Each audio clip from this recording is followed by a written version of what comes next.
So मागे आपण बघा सिरीज बद्दल किती सांगितलं. मी तुम्हाला ॲटॉमिक स्पेक्ट्रमबद्दल डिस्कशन केलं होतं बघा. कुठल्याही इलेमेंटमधनं एक ॲटॉमिक स्पेक्ट्रम निघत असतात. त्यांची वेव्हलेंथ असते ना ती प्रत्येक इलेमेंटची डिफरंट असते. म्हणजे रमन इफेक्ट पण याच्यावरती डिपेंड आहे.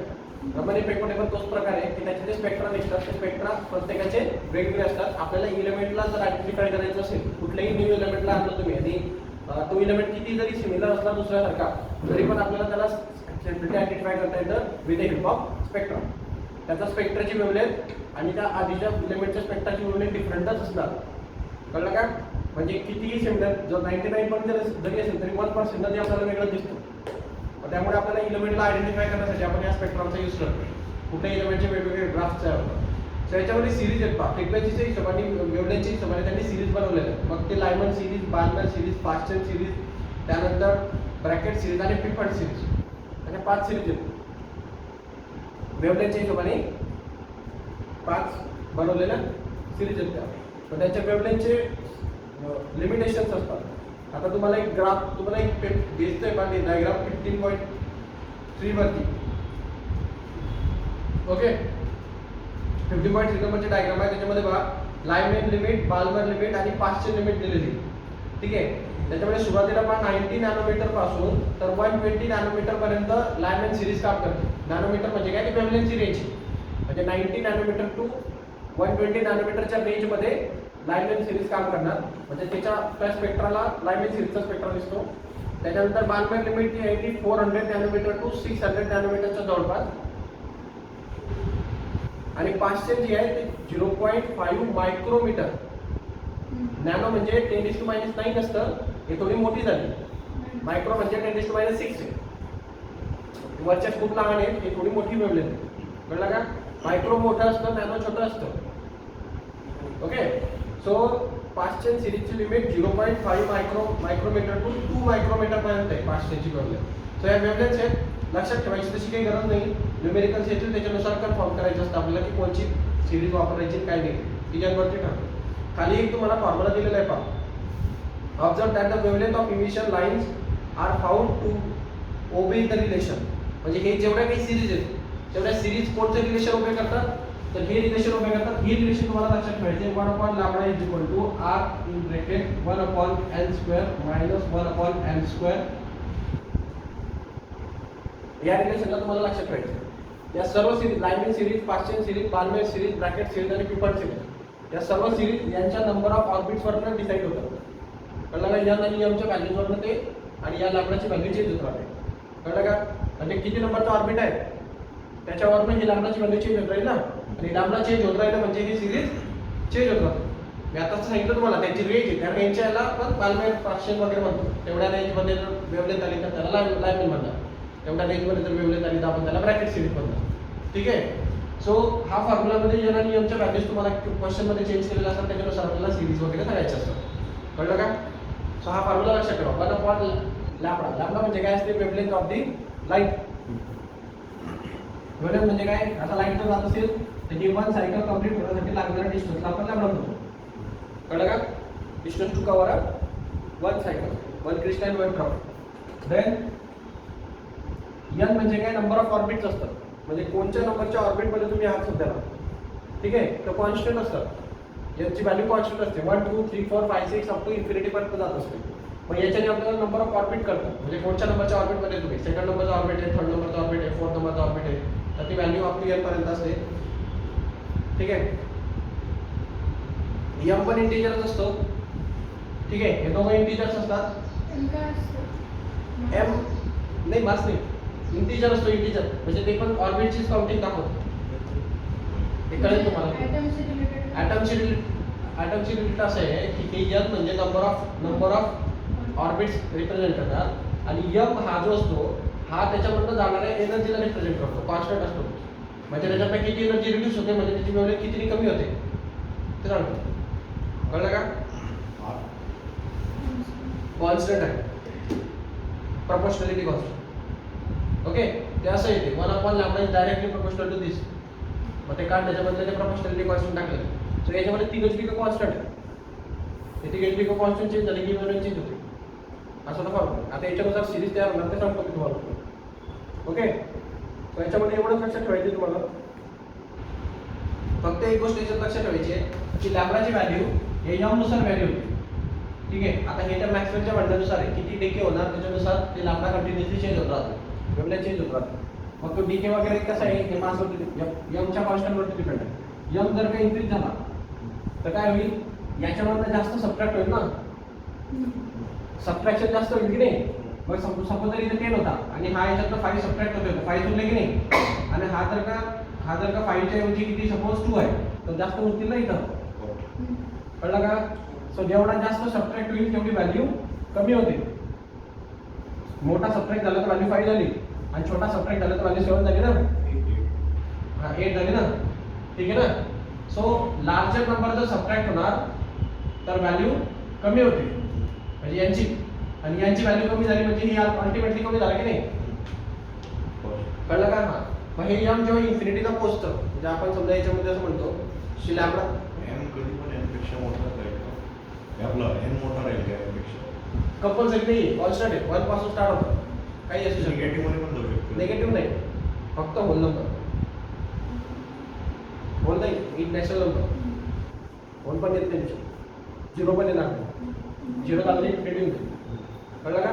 सो हे आर एन आणि एम हे कॉन्स्टंट नंबर असतील जे की स्टार्ट होतील 1 पासून इन्फिनिटी पर्यंत, किती काही असू शकतं. ठीक आहे, याच्यामध्ये फक्त म्हणण्याचा अर्थ असा आहे की डिक्रीज विथ जे तुमची वेवलेंथ असते, डिफरन्स इन वेवलेंथ जी असते, म्हणजे दोन याच्यामध्ये जी वेवलेंथ असते ती वेवलेंथ डिक्रीज होत असते विथ इन्क्रीज इन यम. हे स्टेटमेंट तुम्हाला पंचलाईन दोन लक्षात ठेवून द्यायचं सीईटी किंवा कॉम्पिटिव्ह एक्झामला. एमची व्हॅल्यू जर इन्क्रीज झाली म्हणजे या कॉन्स्टंटची व्हॅल्यू जर इन्क्रीज झाली तर हा डिफरन्स छोटा होतो, त्याच्यामुळे ह्या वेवलेंथची व्हॅल्यू डिक्रीज होते, कळलं का. Difference in wavelength decreases when M increases, कळलं का. हे कळलं का. एवढं स्टेटमेंट लक्षात ठेवा बस, बाकी काही लक्षात ठेवायची गरज नाही. ओके, त्यानंतर मग मॉडेल लक्षात ठेवा पुढचं, बोर्स ॲटॉमिक मॉडेल, हे महत्त्वाचं आहे तुझ्यासाठी. त्याचे 3 पॉस्ट्युलेट्स आहेत, त्या 3 पॉस्ट्युलेट लक्षात ठेवायचे, त्याचं ॲप्लिकेशन लक्षात ठेवायचं आणि त्याचं पुढे कॅल्क्युलेशन करायचं. ठीक आहे. सो बोर्स बघा, रुदरफोर्डनी जे मॉडेल मांडलेलं होतं त्याचं, त्या आयडिया दिली होती क्वांटम फिजिक्समध्ये की न्यूक्लियस असतो, न्यूक्लियसच्या अराउंड काय असतात, इलेक्ट्रॉन्स रिव्हॉल्व होत असतात, त्याला समवॉट चेंज केलेलं आहे कोणी, बोर्सनी. बट रुदरफोर्डच्या याच्यामध्ये कसं होतं की त्यांनी किती ऑर्बिट तयार होती, किती एनर्जी डिके होईल वगैरे याच्याबद्दल काही सांगितलं नाही है ना. त्यांनी फक्त सांगितलं की न्यूक्लियस असतात, न्यूक्लियसच्या भोवती ऑर्बिट्स असतात, मध्ये कसे असतात, किती असतात, त्याच्याबद्दल काही डिस्कशन आहे का, असं काही डिस्कशन नाही आहे.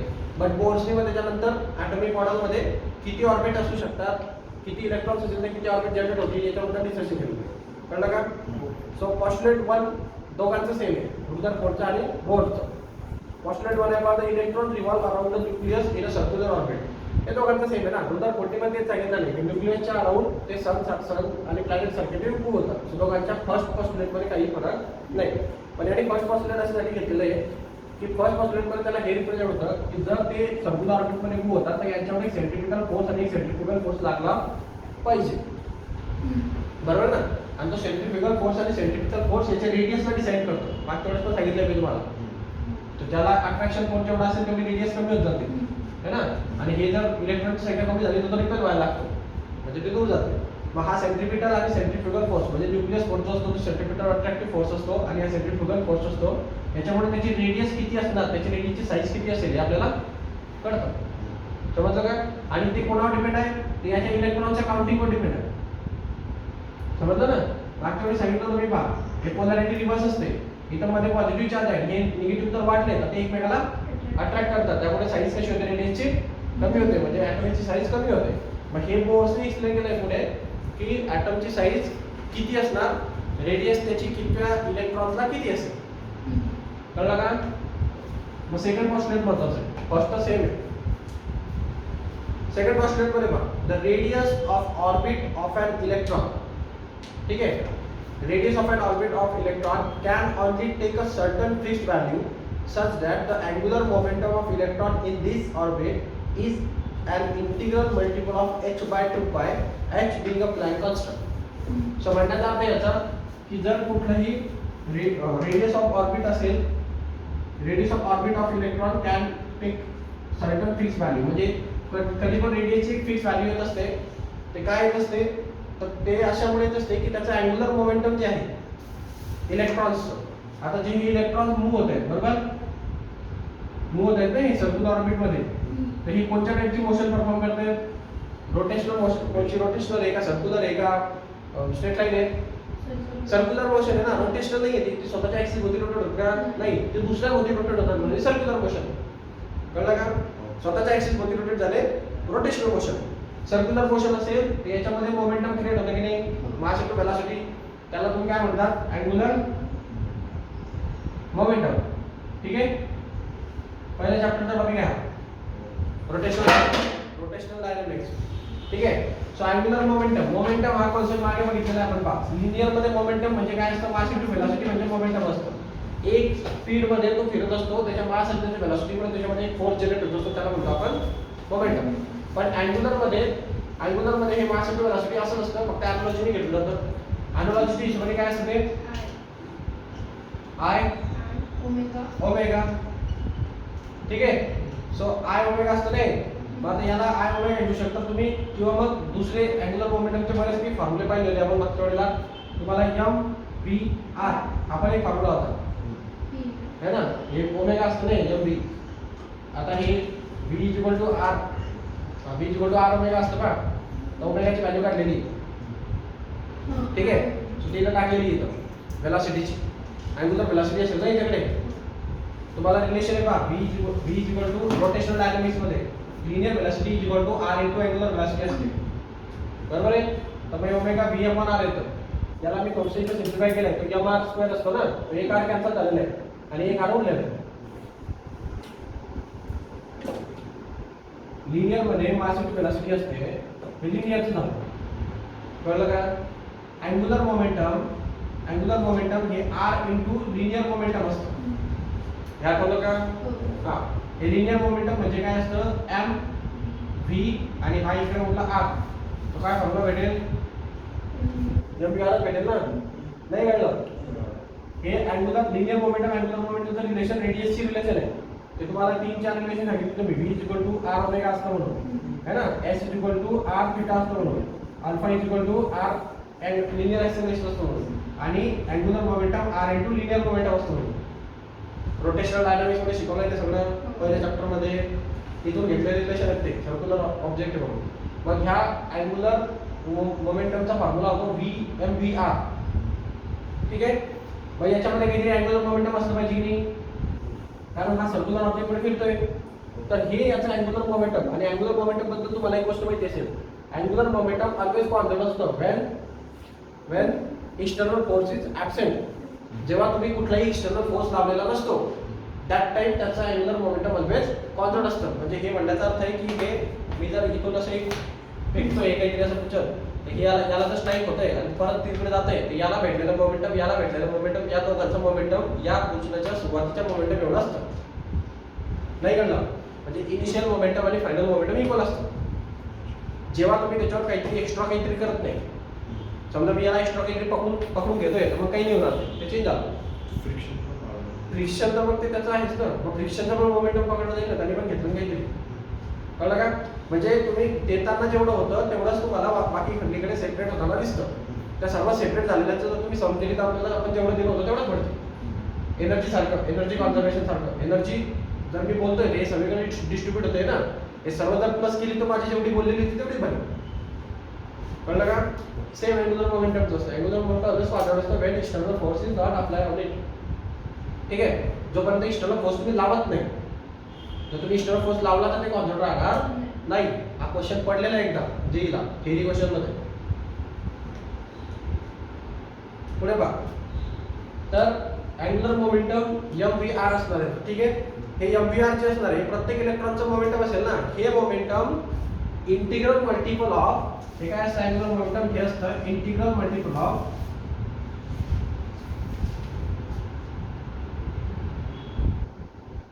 h/2π असतं.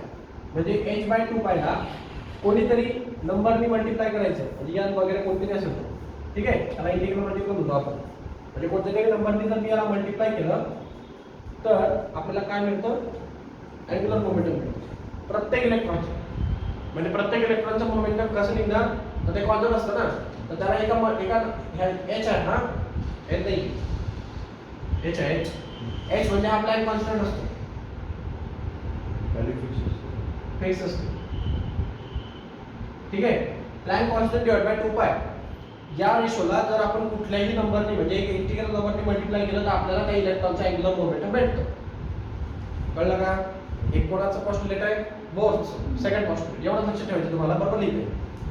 काय कळलं?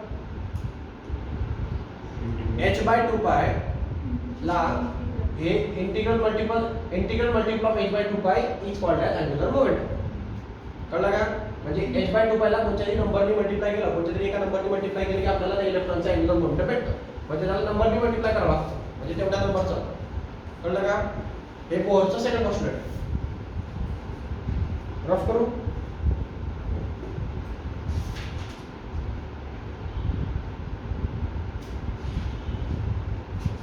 ओके. आणि थर्ड पोस्टुलेट शॉर्ट मध्ये लक्षात ठेवा, म्हणजे त्याची वर्डिंग कळेल तुम्हाला. आणि ते वर्डिंग तशीच असली पाहिजे जशी त्यांनी लिहिली. तर तसं पाठ करा, सेंटेन्स पण तसेच ठेवा. लॉज वगैरे जे असतात, पोस्टुलेट जे असतात, ते वर्डिंग तीच असेल, लागतेची असते. त्यानंतर पहा, an electron make a transition from one of its orbit to another orbit having a lower energy. Is doing so, it emits a photon of energy equal to the difference in its energies in the two orbits. So याचं म्हणणं आहे की जर एक electron असतो, तो transition करतो एका ऑर्बिट मधनं दुसऱ्या ऑर्बिट मध्ये. म्हणजे हे ऑर्बिट आहे आणि हे ऑर्बिट आहे. या इलेक्ट्रॉन्स या ऑर्बिट मध्ये ट्रान्झिशन करणार आहे, कळलं? किंवा हा इलेक्ट्रॉन या ऑर्बिट मध्ये ट्रान्झिशन करणार आहे. जर हे आउटर ऑर्बिट मधनं जर लोअर ऑर्बिट मध्ये हा ट्रान्सफर होत असेल तर यांनी काहीतरी त्याची एनर्जी सोडल्याशिवाय हा तसं करणार नाही.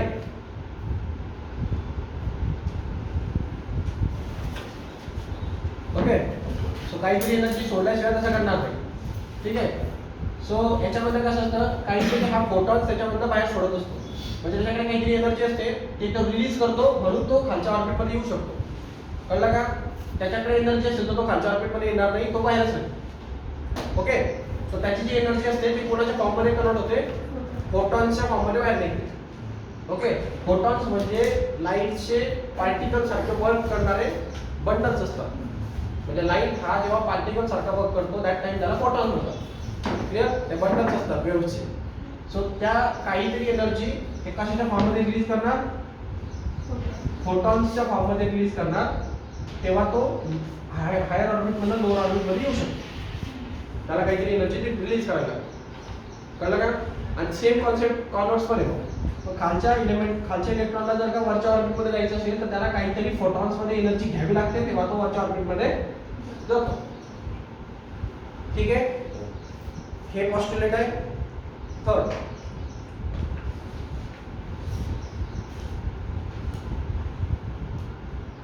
ओके.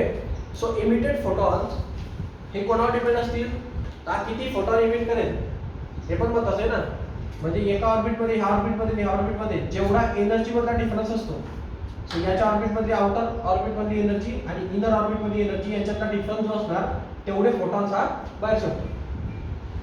कळलं का? सो फोटॉन्स जे इमिट केले जातात ते किती इमिट केले जातील, जेवढा त्यांच्या आउटर ऑर्बिट आणि इनर ऑर्बिटच्या मध्ये एनर्जी मध्ये डिफरन्स असतो तेवढेच फोटॉन्स तो बाहेर सोडतो. जर त्याने सर्वचे सर्व सोडून दिलं तर डायरेक्ट न्यूक्लियस सोडून जाईल. त्यांनी सगळे सोडून दिलं तर न्यूक्लियस सोडून जाईल ना. मग तो तेवढे सोडतो जेवढे त्याला सोडायची गरज असते. तर ते कसं करतं, त्याला जेवढा त्यांच्या एनर्जीमध्ये फरक आहे तेवढेच तो फोटॉन बाहेर सोडतो. ठीक आहे. सो काय समजले 3 पोस्टुलेट. पहिलं पोस्टुलेट होतं पहा, तो सर्क्युलर ऑर्बिट मध्ये फिरतो, ते कोणीही लिहितं. दुसरं पोस्टुलेट ते महत्त्वाचं आहे, ते इंटिग्रल मल्टिपल ऑफ h/2π असतं त्याचा अँग्युलर मोमेंटम. ठीक आहे. आणि थर्ड पोस्टुलेट आहे की जर तो हायर ऑर्बिट मधून लोअर ऑर्बिट मध्ये शिफ्ट होत असेल की बाबा आफ्टर दॅट टाइम तो त्याच्या एनर्जी मध्ये डिफरन्स जेवढा आहे तेवढं फोटॉन्स बाहेर सोडतो. ठीक आहे. इझी आहे. याच्यावरून पुढची पूर्ण थिअरी आणि मॉडेल बनतात. ओके. बोर्ड बऱ्याच वेळेस विचारले गेलेले आहेत, सो त्यामुळे लक्षात ठेवा. Radius of orbits. सो आता यांनी रेडियस फाइंड केली बोर्सने त्याच्या पोस्टुलेटवरनं. त्याला रेडियसच काम दिलेलं आहे ॲक्च्युअली, आणि रेडियसच फाइंड केलेली आहे किती, कारण तो ऑर्बिट जर कमी करतोय किंवा जास्त करतोय तर त्याची काय कमी जास्त होते, साईज कमी जास्त होते ना, म्हणजे रेडियस कमी जास्त होते ना. ऑर्बिट खालच्या ऑर्बिट मध्ये आला म्हणजे रेडियस कमी होणार, वरच्या ऑर्बिट मध्ये गेला म्हणजे रेडियस वाढणार. सो रेडियसचे कॅल्क्युलेशन याला काढायचे होते. सो मग याने पुढे घेतलंय पहा. याचा म्हणण्याचा अर्थ आहे की फर्स्ट टू जे पोस्टुलेट आहेत ते डायनामिक आणि सर्क्युलर मोशन बद्दल रिगार्डिंग आहे. तर याच्यामध्ये आपण इन्क्लुडिंग एनर्जी करू आणि त्याच्याबद्दल पुढे एक फॉर्म्युला तयार करतो तुम्हाला रेडियस. त्याच्यामध्ये त्यांचं म्हणणं आहे की यमी हे मास ऑफ द इलेक्ट्रॉन आहे. सो यमी म्हणजे काय, मास ऑफ इलेक्ट्रॉन. ठीक आहे, mass of electron nth stable orbit मध्ये त्याची वेलोसिटी किती आहे, म्हणजे VE म्हणजे काय असणार, velocity in nth stable orbit. म्हणजे तो n नंबरच्या स्टेबल ऑर्बिट मध्ये फिरतोय सध्याला, दॅट टाइम त्याची वेलोसिटी किती असेल इलेक्ट्रॉनची, ते काय असेल V. क्लिअर आहे का. सध्याला तो स्टेबल ऑर्बिट मध्ये तो अजून मूव्ह होत नाहीये, स्टेबल ऑर्बिट मध्ये सध्याला फिरतोय n नंबरच्या स्टेबल ऑर्बिट. आता n म्हणजे काय, ते काही असू शकतं, चौथ्या नंबरचा ऑर्बिट, 6 नंबरचा ऑर्बिट, 7 नंबरचा ऑर्बिट, काही असू शकतं स्टेबल ऑर्बिट मध्ये. त्यानंतर खाली दिलेलं आहे RL, तर तो त्या n नंबरच्या ऑर्बिट मध्ये असताना त्याची रेडियस जी होती ती RL असतं. कळलं का, radius of nth number orbit असं तर मी झालं ना. सो n नंबरच्या ऑर्बिट मध्ये रिव्हॉल्व होत असताना त्याची रेडियस RL असेल. ठीक आहे. देन मग अँग्युलर मोमेंटम काय सांगितलं होतं, सेकंड पोस्टुलेट. अँग्युलर मोमेंटम हे इंटिग्रल मल्टिपल ऑफ h/2π असतं. मग अँग्युलर मोमेंटमचा फॉर्म्युला काय असतो, mvr. बरोबर ना. mvr अँग्युलर मोमेंटम हे n टाइम्स ऑफ h/2π असेल की नाही, integral multiple of h/2π. n म्हणजे ते इंटिग्रल मल्टिपल ना, तो ते काहीतरी नंबरने मल्टिप्लाय केलं की त्याला तो भेटतो. मग हे मास ऑफ कोणाचं, इलेक्ट्रॉनचं, वेलोसिटी कोणाची, इलेक्ट्रॉनची, आणि रेडियस कोणाची, nth ऑर्बिट मध्ये. कळलं का, हे कळलं का. हे पोस्टुलेटचं प्रेझेंटेशन आहे, हे कळलं गरजेचं आहे, ऍप्लिकेशन. सो हे सेकंड पोस्टुलेट आहे, momentum, angular momentum is n times multiple of h/2π.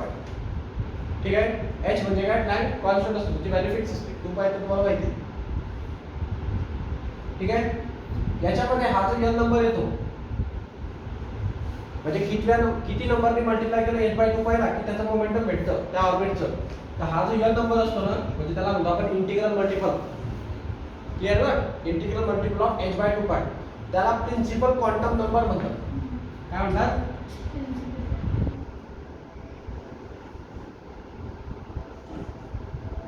प्रत्येक ऑर्बिटचे, प्रत्येक ॲटमचे प्रिन्सिपल क्वांटम नंबर असतो. कळलं का. तो प्रिन्सिपल क्वांटम नंबर म्हणून त्याला आयडेंटिफाय केलं जातं. म्हणजे हा नंबर आहे तो डिसाईड करतो त्याला प्रिन्सिपल क्वांटम नंबर. तर प्रिन्सिपल क्वांटम नंबर कसा काढतात, तर तो नंबर म्हणजे त्याच्या त्या मॉलिक्युलचं, त्या ॲटमचं अँग्युलर मोमेंटम हे h/2π ला किती नंबरने मल्टिप्लाय केलं की भेटतं. तर तो जो नंबर असतो ज्याने मल्टिप्लाय केल्यावर ते मिळत असतं त्याला म्हणतात प्रिन्सिपल क्वांटम नंबर. तो त्याला आयडेंटिफाय करत असतो, त्याला डिफाईन करत असतो. तो अप्रॉक्स येत नसला हां, म्हणजे इक्वल येत नसला काय इक्वल येणार नाही. म्हणजे अँग्युलर मोमेंटम हां, h/2π ला किती टाइम्स मल्टिप्लाय केलं तर अँग्युलर मोमेंटम आलं. फॉर एक्झाम्पल अँग्युलर मोमेंटम 10 आहे, h/2π ची व्हॅल्यू अशी 3 वगैरे काय. तेच तर काही मग याने पोस्टुलेटच मांडलंय तसं. ह्या रेशो याला काहीतरी नंबरने मल्टिप्लाय केलं की भेटणारच ते. हां, कळलं का. म्हणजे या नंबरला हा प्लँक कॉन्स्टंट असा डिसाईड बनवला गेलेला आहे की त्याला 2π ने डिवाइड केल्यानंतर जो मिळतो तेवढीच एनर्जी तेवढ्या मल्टिपल मध्ये ॲटम्स मध्ये सापडते. प्रत्येक ऑर्बिट मध्ये तेवढीच एनर्जी तसेच फॉर्मॅट मध्ये दिसते. कळलं का. सगळं कॅल्क्युलेशन आहे ते सगळं मल्टिपल चालतं. म्हणजे प्रत्येक ॲटम, प्रत्येक ऑर्बिट किती टायमाला किती एनर्जी वरती वाढवणार याचं कॅल्क्युलेशन आहे. कळलं का. मग हे याच्या मल्टिपलच असणार, तेच तर पोस्टुलेट आहे सेकंड. त्यामुळे ते असतंच मल्टिपल. मग तो क्वांटम नंबर तुम्हाला भेटेलच प्रत्येकाचा. कळलं का. कळलं का.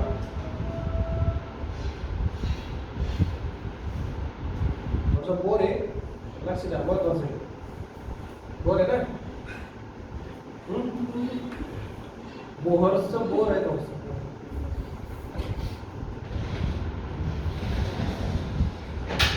लक्ष नाही केला हे इथपर्यंत कळलं का? मग तुम्हाला कधी कोणी विचारलं की प्रिन्सिपल क्वांटम नंबर काय असतं तर ते कळलं पाहिजे. ओके, सांगता आलं पाहिजे. मग आता पुढे पहा, थोडंसं डेरिव्हेशन घेतोय पुढे, ते इम्पॉर्टंट आहे. हा एक फर्स्ट इक्वेशन नो मार्क करून टाकायचा. ओके, आणि सेकंड पार्ट हा पण आहे. त्याचं फर्स्ट पॉस्ट्युलेट काय म्हणतं की फर्स्ट पॉस्ट्युलेट म्हणतं की इलेक्ट्रॉन जे आहेत ते रिव्हॉल्व होत आहेत त्या न्यूक्लियसच्या भोवती, तर यांच्यामध्ये एक सेंट्रिपिटल फोर्स असला पाहिजे की नाही? असला पाहिजे. आणि सेंट्रिपिटल फोर्स हा अट्रॅक्टिव्ह फोर्स असेल, म्हणजे हा कोणत्या टाईपचा फोर्स आहे? ग्रॅव्हिटेशनल टाईपचा फोर्स आहे. Electrostatic gravitational force. ग्रॅव्हिटेशनल म्हणण्यापेक्षा इलेक्ट्रोस्टॅटिक फोर्स. क्लिअर? न्यूक्लियसचा फोर्स आहे ना, इलेक्ट्रोस्टॅटिक फोर्स. आता तुम्हाला ग्रॅव्हिटेशनलचा फोर्सचा फॉर्म्युला माहिती असेल. काय असतो ग्रॅव्हिटेशनल फोर्सचा फॉर्म्युला? ग्रॅव्हिटेशनल फोर्सचा फॉर्म्युला काय असतो? G m1 m2 divide by distance square. Gravitational फोर्सचा फॉर्म्युला आहे ना. मग याच्यावरच इलेक्ट्रोस्टॅटिक मध्ये फॉर्म्युला काय होतो? इलेक्ट्रोस्टॅटिक फोर्स जो असतो तो काय असतो? या G जसं कॉन्स्टंट असतो ना, त्याची व्हॅल्यू इथे ग्रॅव्हिटेशनल कॉन्स्टंट आहे की नाही, तशी व्हॅल्यू तुम्हाला पण 4 पाय एप्सिलॉन नॉट असते. कळलं का? ग्रॅव्हिटेशनल फोर्सच्या जागी ग्रॅव्हिटी कॉन्स्टंटच्या जागी m1 m2 च्या जागी तर मासेस नाही, तर चार्जेस आहेत. पॉझिटिव्ह चार्ज, निगेटिव्ह चार्ज, म्हणजे q1 आणि q2. आणि डिस्टन्स दोघांच्यामध्ये रेडियस असतं. नाही कळलं? सोपं आहे ना. दोन चार्जेस एकमेकांना अट्रॅक्ट करणार, त्यांच्यामध्ये इलेक्ट्रोस्टॅटिक फोर्स एवढा असतो. हा ग्रॅव्हिटेशनल कॉन्स्टंटच्या ऐवजी पण 4 पाय एप्सिलॉन नॉट हा कॉन्स्टंट असतो. कळलं का? मग या केसमध्ये काय होतं? जेवढे इलेक्ट्रॉन्स असतात तेवढेच प्रोटॉन्स असतात. त्यामुळे हा चार्ज जो याला q1 आणि q2 म्हणण्यापेक्षा डायरेक्ट q म्हटलं तरी चालतं, कारण दोघांमध्ये चार्ज सेम आहे.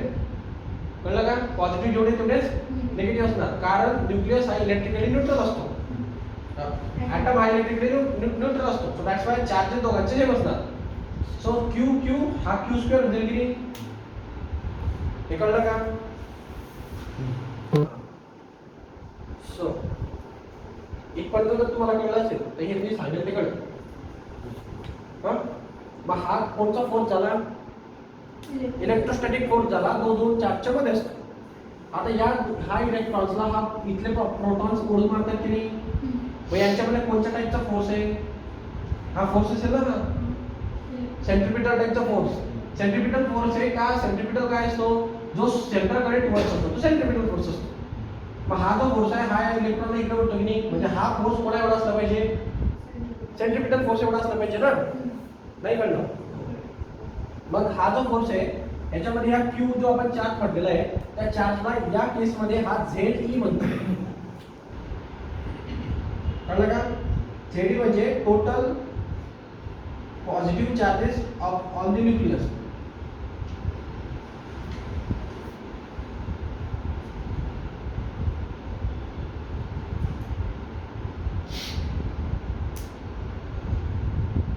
ठीक आहे. मग आपला फॉर्म्युला काय तयार होईल? या क्यूच्या जागी आपण फक्त काय लिहिणार आहे? ZE है ना. फक्त नोटेशन डिफरंट आहे, कॉन्सेप्ट सेम आहे. बुक वाईज नोटेशन चेंज होतील. आता तुमचं स्टेट बोर्ड म्हणतात ZE म्हणून मी ZE म्हणतो. काही दुसऱ्या बुक्स मध्ये चार्ज दिलेला आहे, मग चार्ज घ्यायचा. घाबरायचं नाही, फक्त कॉन्सेप्ट कडे लक्ष ठेवा, नोटेशन चेंज होऊ शकतात. सो टोटल चार्ज आहे फक्त तो. मग फॉर्म्युला तो झाला ना ZEचा स्क्वेअर. हे रेडियस त्यांनी रेडिएशन दिली आहे. आता ही रेडियस RN असेल, बिकॉज आपण त्याची ऑर्बिटची रेडियस RN घेतो. ठीक आहे ना, RN. मग तुम्हाला फॉर्म्युला भेटतोय का? फोर्सचा 1/4 पाय एप्सिलॉन नॉट ZEचा स्क्वेअर अपॉन RN स्क्वेअर. ठीक आहे. आता हा जो फोर्स आहे हा इलेक्ट्रोस्टॅटिक फोर्स आहे आणि हा कोणा एवढा असणार? सेंट्रिपिटल फोर्स एवढा. सेंटरकडे ओढतो ना, म्हणून सेंट्रिपिटल फोर्स एवढा. मग मी इक्वेट करू शकतो का दोघांना? Centripetal force is equal to electrostatic force. ठीक आहे ना. सो सेंट्रिपिटल फोर्सचा फॉर्म्युला काय असतो? mv² upon r. आठवलं का? सेंट्रिपिटल फोर्सचा फॉर्म्युला आहे. त्याचे ते 3-4 फॉर्म्युले होते. mv ओमेगा है ना. त्याच्यानंतर एक होता r ओमेगा स्क्वेअर. असे 3 फॉर्म्युले होते. त्याचा सर्वात जास्त आपण कोणता यूज करतो? लिनियर वाला. ठीक आहे. हा कोणाचा फॉर्म्युला? Centripetal force. आता याच्यामध्ये बघा, सेंट्रिपिटल फोर्स मध्ये m म्हणजे मास कोणाचा? इलेक्ट्रॉनचा, म्हणजे me. वेलॉसिटी कोणाची इलेक्ट्रॉनची म्हणजे व्ही आणि रेडियस कोणाची इलेक्ट्रॉनची म्हणजे आर या वीज करा ना ठीक आहे ना इज इक्वल टू असलं पाहिजे centripetal force is equal to असलं पाहिजे इलेक्ट्रोस्टॅटिक फोर्स एवढा म्हणजे कोण 1/4 pi epsilon naught z e चा स्क्वेअर अपॉन r n चा स्क्वेअर एवढा कळलं का हे फॉर्म्युले जर नाही कळले तर लय बकवास दिसतं है ना आणि कळले तर ते सोपे वाटतं हे बकवास दिसतं ना की जेडी जेडी काय आहे पण ते कळालं तर सोपं आहे म्हणजे नोटेशन फक्त बकवास आहे ओके हे इक्वल कळलं का मग हे दोन इक्वेशन भेटले बघा मला हा एक इक्वेशन आणि हे एक इक्वेशन हे फर्स्ट पोस्टुलेट म्हणून आलेलं इक्वेशन हे सेकंड पोस्टुलेट म्हणून आलेलं इक्वेशन मी दोघांना इक्वेशनवर टाकतो आणि काढतो आता माझं जे काय काढायचं ओके समजा मला जर रेडियस पाहिजे असेल ओके तर मी काय करणार मला जर रेडियस फाइंड करायची असेल तर मी व्ही चा फॉर्म्युला पहिल्या याच्यात काढणार किंवा याच्यात टाकणार म्हणजे व्ही कॅन्सल होऊन जाईल म्हणजे व्हेलॉसिटीचा फॉर्म्युला इथून फाइंड करा मग तो इलिमिनेट करा व्ही ला म्हणजे काय होईल इथून व्ही चा फॉर्म्युला घेतला तर हे इकडे डिवाइड होईल ना तर व्ही चा फॉर्म्युला काय भेटेल V is equal to N H ठीक आहे divided by 2 pi into M E into R N ठीक आहे हा फॉर्म्युला घेण्याचे टाकून द्या व्ही घ्यायचा आणि टाकायचं कळलं का म्हणजे तो व्ही इलिमिनेट होऊन जाईल त्याच्या की फक्त आर एन करून देईल ते आर एन बाकीचं काढून घ्यायचं सगळे मग या मी व्ही चा स्क्वेअर म्हणजे या सगळ्याचा स्क्वेअर आहे ना N square H square upon 2 पायचा 4 पाय स्क्वेअर या व्ही चा पण स्क्वेअर आर एन चा पण स्क्वेअर कळलं काय आणि हे डिवाइड बाय आर एन आहे इथं आणि इथे मग हे 1/4 पाय एप्सिलॉन नॉट आणि हे z e चा square divided by r n चा पण स्क्वेअर ठीक आहे हा r n x नॉट चे डायरेक्ट आहे डिनोमिनेटरलाच त्यामुळे काही प्रश्न नाही म्हणजे हा r n इकडून जातो मी इथेच लिहितो म्हणजे r n चा क्यूब होईल त्यातला हा r n स्क्वेअर आणि इकडचा r n स्क्वेअर कॅन्सल होऊन जाईल म्हणजे फक्त एकच r n स्क्वेअर होणार r n होईल कळतंय काय हा नंतर बघा मला r n च पाहिजे एकाच r n म्हणताय पुन्हा याच्यामध्ये बरोबर ना मग तेवढा आर एन मी इकडे घेतो बाकी सगळे इकडे शिफ्ट करून घेतो रेडियस पाहिजे ना मग हे आर एन इकडे घ्या बाकी सगळे शिफ्ट करा मग काय भेटेल पहा हे जर मी राहील हे जर स्क्वेअर राहील एच स्क्वेअर राहील डिवाइडेड बाय 4 पाय स्क्वेअर राहील आणि जर मीचा पण स्क्वेअर राहील इकडे आर एन इकडे घेणार आहे मी हे इकडे घ्या हे वरचं झेडी स्क्वेअर डिनोमिनेटर राहील ठीक आहे आणि मल्टिप्लिकेशन मध्ये कोण जाणार आहे 4 पाय एप्सिलॉन नॉट ठीक आहे आणि इकडे कोण जाणार मग आर एन हे कळालं का प्रत्येकाला इसकडे थोडं पण कळत असेल तर एम ई स्क्वेअरचा हा एक एम कॅन्सल होऊन जाईल हा 4 पाय हा 4 आणि 4 कॅन्सल होऊन जाईल हा पाय आणि पाय कॅन्सल होऊन जाईल ठीक आहे बस फक्त काय उरलं एवढंच उरलं मग एवढं उरलं N square H square epsilon naught divided by pi M E Z चा स्क्वेअर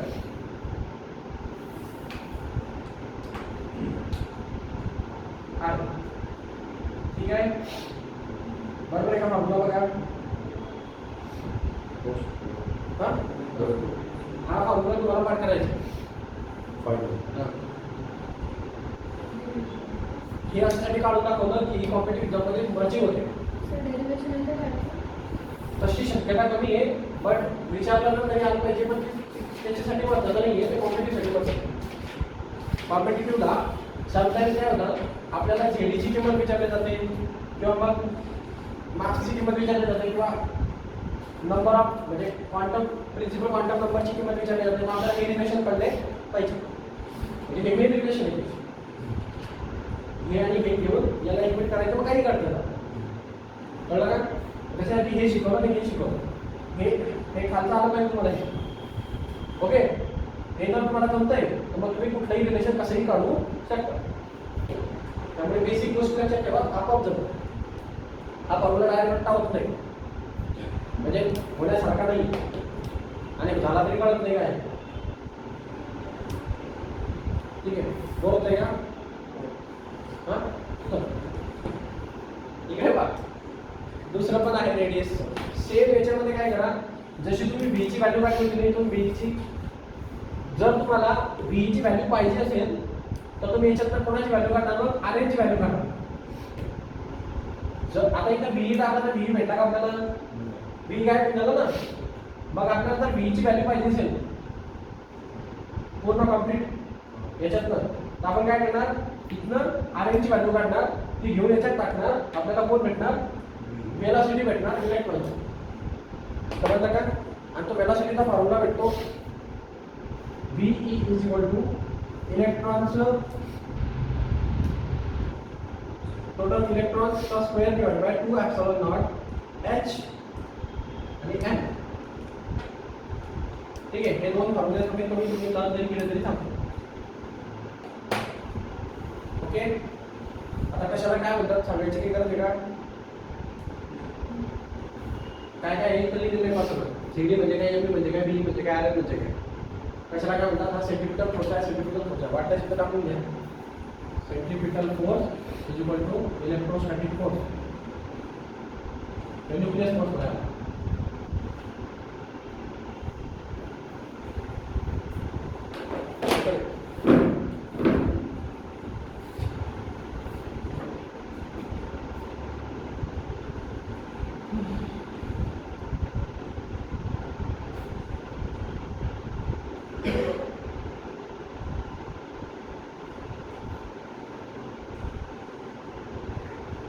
झालं का. आता बिलकुल लास्ट टॉपिक मी सोडून देतो आहे तेवढा चालू. ओके बघ करतो एक मिनिट चालू काढला का फोटो.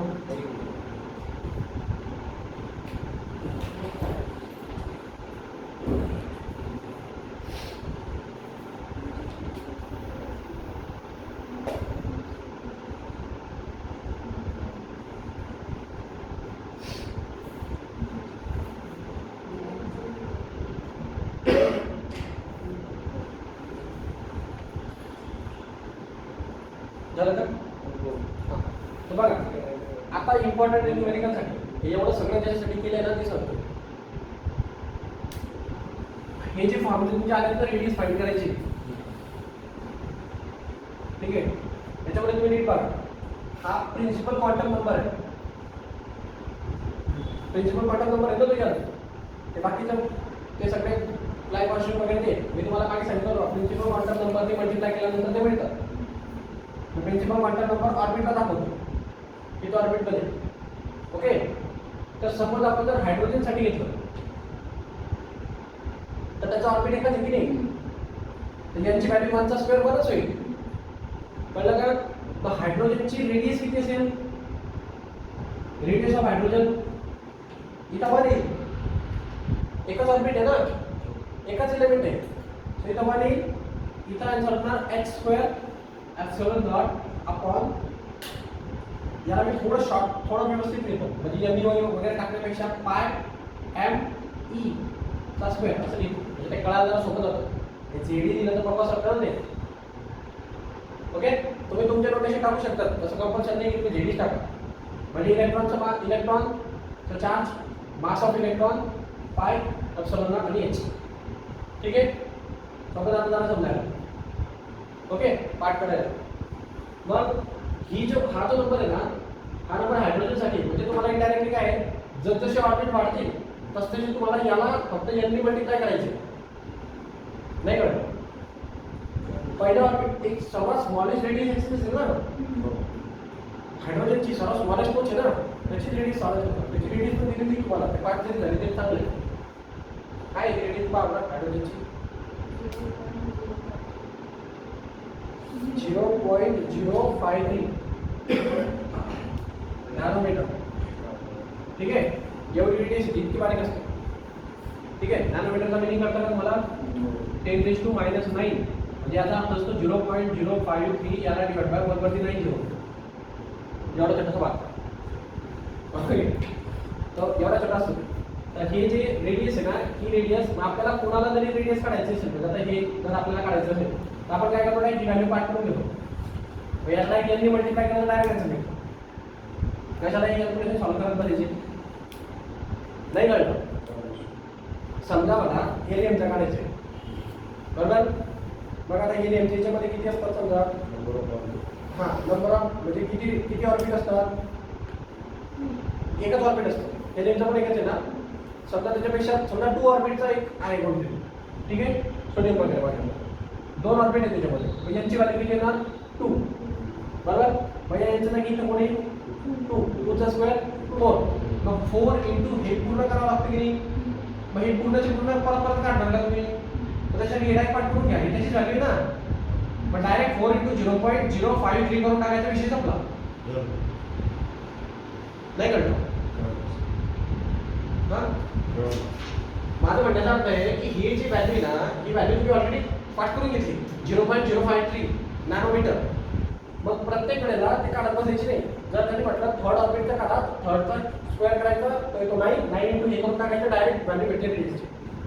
ओके, कॉम्प्युटरला पण असं सॉल्व्ह केलं चालेल आणि बोर्डला पण केलं तरी चालेल. फक्त बोर्डला आधी वरती लिहा की हायड्रोजनच्या ऑर्बिट किती आहे, हायड्रोजनची रेडियस किती आहे 0.053 नॅनोमीटर आहे, म्हणून मी असं करतो.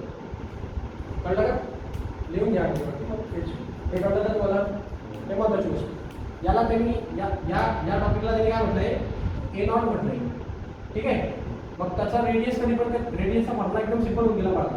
रेडियस म्हणजे काय असते, मग यांचा स्क्वेअर घ्यायचा आणि हा A0 ची व्हॅल्यू घ्यायची. आता सांगितलं ना मी, ठीक आहे. आणि A0 ची व्हॅल्यू फिक्स आहे 0.053. क्लिअर आहे. न्यूमेरिकलसाठी हा टॉपिक महत्त्वाचा. मस्त आपण